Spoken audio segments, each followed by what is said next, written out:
and get some calls.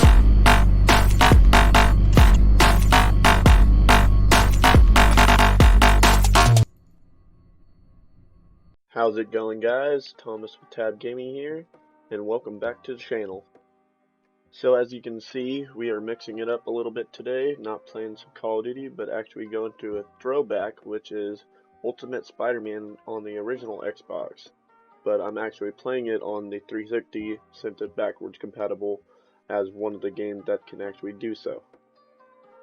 And the reason I'm wanting to do this is today we'll be talking about how gaming had changed over the years, which obviously it has, because we have went from especially the original PlayStation 2, and original Xbox and GameCube, all the way up here to the PS4, Switch, and Xbox One.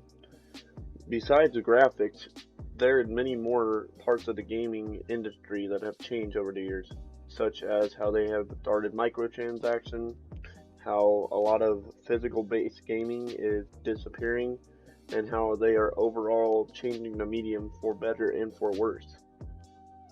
Now, if we look at the original Xbox, GameCube, and PS2 generation compared to PS3, Wii, and Xbox 360, we'll just see a huge jump in graphical power because they had a lot more powerful hardware for the developers to work with. But something I found interesting when I thought about it, comparing the 6th and 7th generation consoles, was when you looked at the PS2 and original Xbox library, they had a lot of single player experience and story driven games.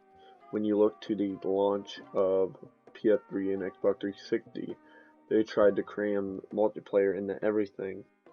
Microsoft already had a huge dip because they had Xbox Live on the original Xbox, so Sony responded with PlayStation Network on the PS3, which both worked out pretty good until Sony got hacked later on, and that what prompted them to have a paid service for PlayStation Plus and the network on PS4.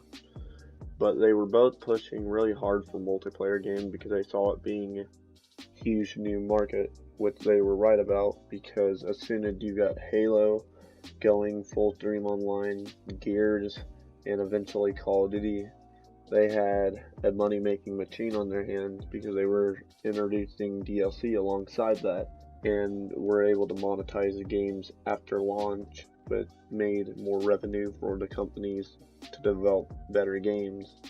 But as the generation went further along, they started locking in-game content that was already on the game as DLC. So they kind of got greedy with that, but it was part of the process of it still being a business.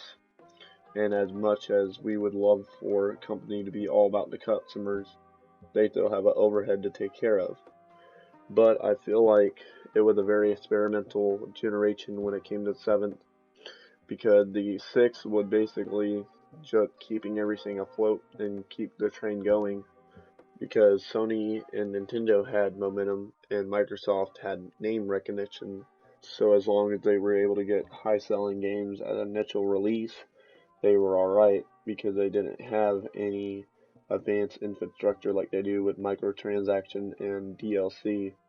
But Microsoft started real early with DLC in a physical form. If you look back at Halo having the add-on maps, which you could buy in a disc, but that was still extra content. It wasn't taking away from previous content that was already in the game, just chopped out of it for the sake of making more money. Now, Nintendo didn't really dabble with DLC until later on with the Switch, but the big difference I saw with Nintendo's shift from 6th to 7th was they had huge support with the GameCube as far as having a lot more variety when it came to ratings, where when they went to Wii, they went back to more childish games. Don't get me wrong, there was some games like Manhunt and Madhouse that was on the Wii, but it wasn't nearly as many as compared to the GameCube that had Resident Evil and different games like that all over the place on it. But I felt like they were trying to get a bigger audience which worked out for 7th because the Wii blew up, but they kind of dipped when they went into Wii U, which they have a bit of a different release schedule compared to Xbox and PlayStation, because Xbox and PlayStation kept their release around the same time for their next hardware being the PS4 and Xbox One. But when it came to Nintendo, they released the Wii U a couple years beforehand, and then released the Switch later on into the PS4 and Xbox One life cycle. But I believe they were the only ones when it came to 7th generation, they kept the normal 4 to 5 year life cycle, where Microsoft and Sony had a 7-year life cycle until they released the Xbox One and PS4, which both were successful. PS4 obviously had won the generation just because Xbox had anti-consumer policies toward the beginning of their release, to the point where if you go back and look at their E3 conference, you could hear the crickets when they were talking about Xbox One, because they were talking more about TV, sports, and being more of a set-top box, and it even looked like a VCR, like they weren't helping their case there, where PS4 took everything that they were doing and did the exact opposite for the gamers. Like when Xbox tried to do away with used games, Sony made a video taking a jab at them where they showed all you had to do was hand off the game and you could play it on the other console. That really hurt them because Sony was just looking a lot more user friendly, where Xbox was barely a gaming console by how they were presenting it. Now I believe that Xbox did recover a lot more and became a lot more liked, and Sony lost a little bit of trust when they had the whole Fortnite situation with crossplay, but neither of them really, in my opinion, hurt like PS3 did last generation, where they were losing money. And I feel like for the gaming industry, that is a good thing, just having multiple hardware and competition, making gaming on different platforms worth it, where you're not buying the same console. But the thing is when they start moving towards more PC-like consoles, it's going to get hard to do it without jacking the prices up. And that could be something that they might address later on, and you see them doing it with the next generation where they are using NVIDIA, but they are different custom NVIDIA chipped for the processing power. But something impressive is how we have slowly but surely moved away from physical media, because if you go back 10 years ago, there was hardly anybody that had a whole library full on their game system, with that being PS3 or Xbox 360. Like, they might have a couple full titles, but most of them were like minis or arcade, depending on your platform. Where now, there's a lot of people that don't even go out and buy games anymore. Those get preloaded on their console. And I think that's how it's going to be for next generation, that they're still going to be disk drives like they've announced, but I see them slowly toward the middle of the life cycle just doing away with the disk drive and making it so if you want the disk drive, you're going to have the last model, and you're not going to have as much power. But I feel like at a certain point we're going to hit it where it does make sense, because when you're doing the physical releases of games, even though there's a lot of people such as myself that enjoy it, it's still another cost where digital isn't. But I feel like they need to increase the space that you get on a console, because that's one thing for me personally that holds me back from going all digital, is I fill up my hard drive real quick, and I don't want to have to go out and buy a whole bunch of additional hard drives just to have my games. But the sad part is even having the physical games now for PS3, Xbox 360 is different from PS4 and Xbox One, because PS3 and Xbox 360, you had a little bit of download for the install data, but there wasn't nearly as much as compared to Xbox One and PS4, because you're basically just buying install discs, so it's not really physical. All you're really getting is the case, Which, I mean, if you know that's what you're buying, I guess it's alright. But I feel like the more we move into the next generation, the less we're going to have of physical media and more digital we'll have. But when that happens, you'll see the writing on the wall for GameStop, because that's their entire market gone. Because even when it comes to digital, you don't see anybody buying a digital copy of a full release game when they can just preload it on their console if they're wanting it at release. So they're going to have to figure out something. I look for them to increase their collectibles and convert into ThinkGeek stores and just have a bigger market in the collectible business, and they'll sell games, but they're going to lose a lot of business once the used market goes down, the physical market goes down. Because, yeah, there'll be people still buying the older consoles and all that, but their money is coming from all the new hardware coming out.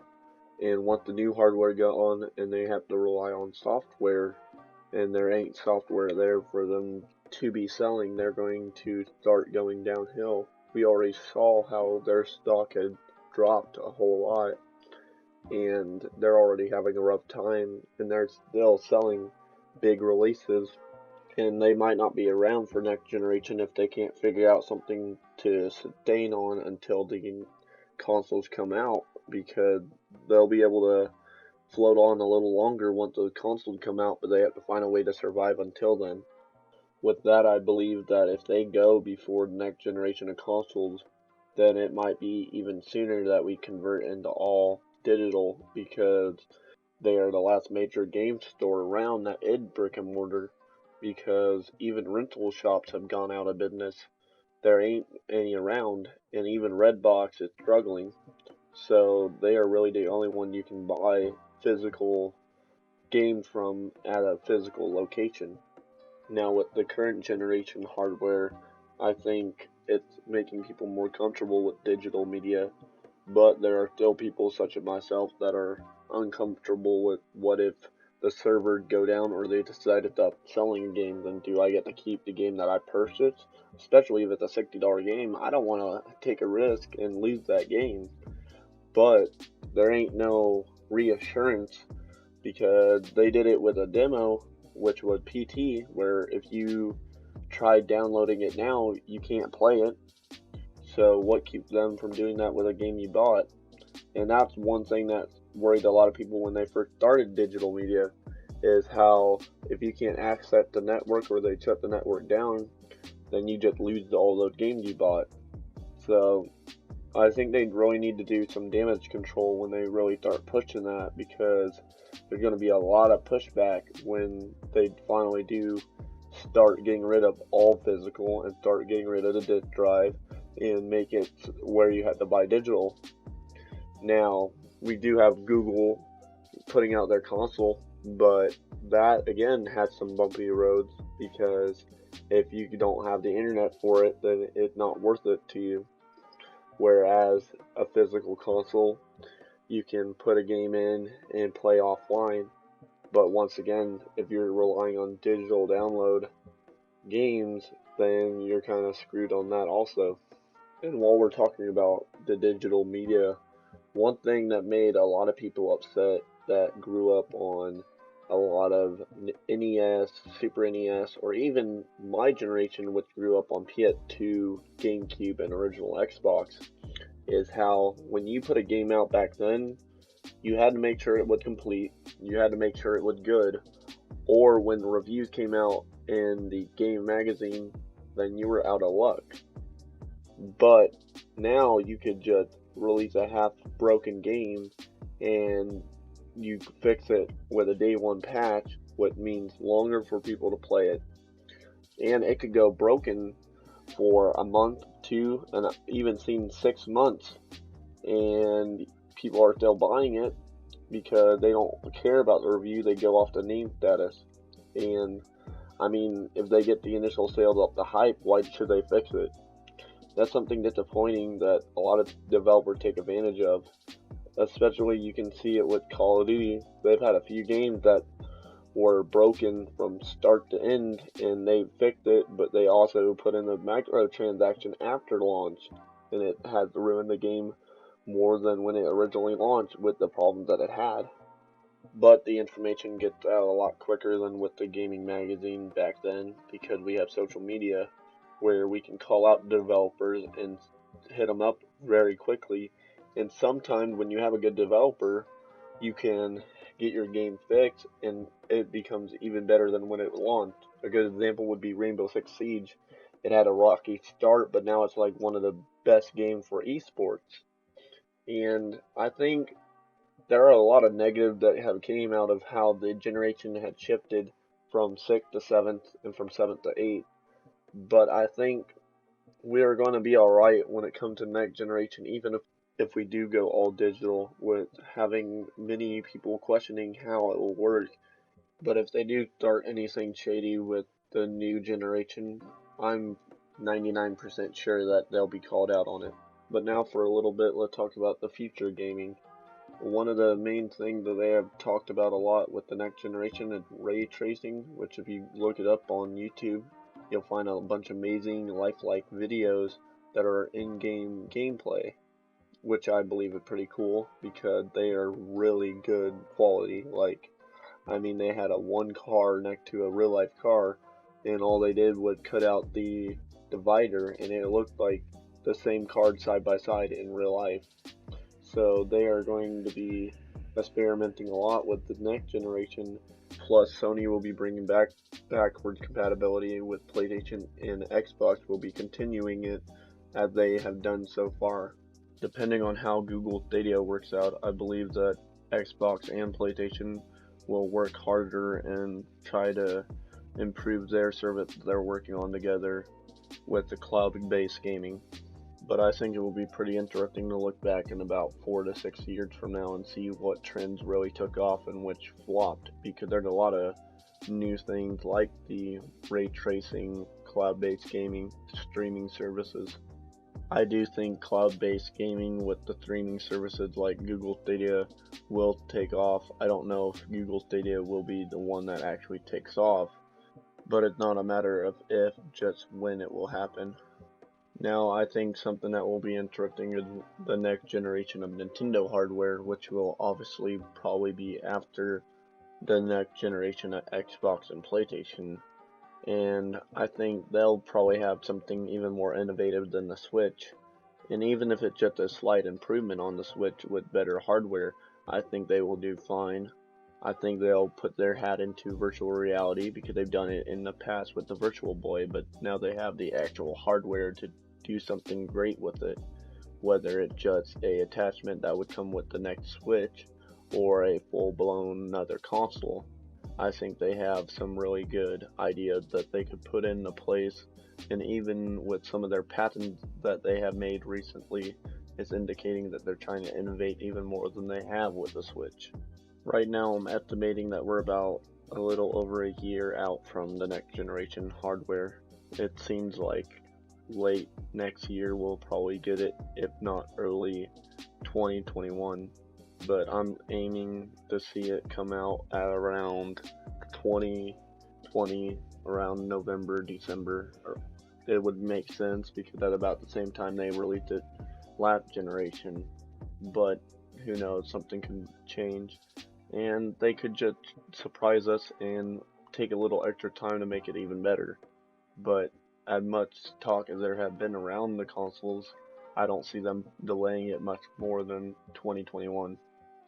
But we don't have a whole lot of information as far as the games. We do know that the Halo will be on the next Xbox, and Sony will obviously have a lot more unique exclusives with the different studio they have acquired for first party.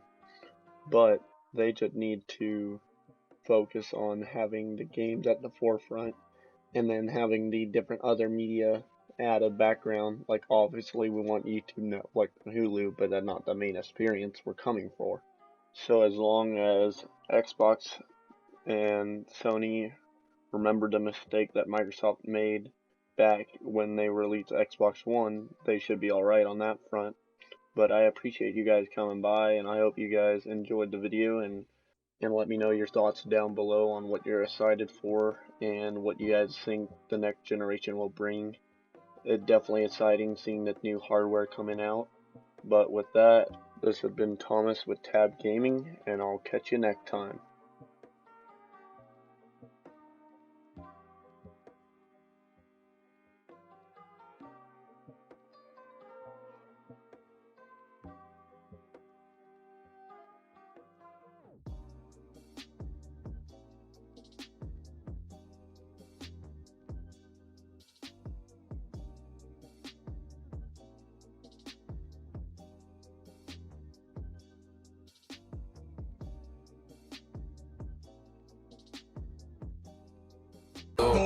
Shootin Stars.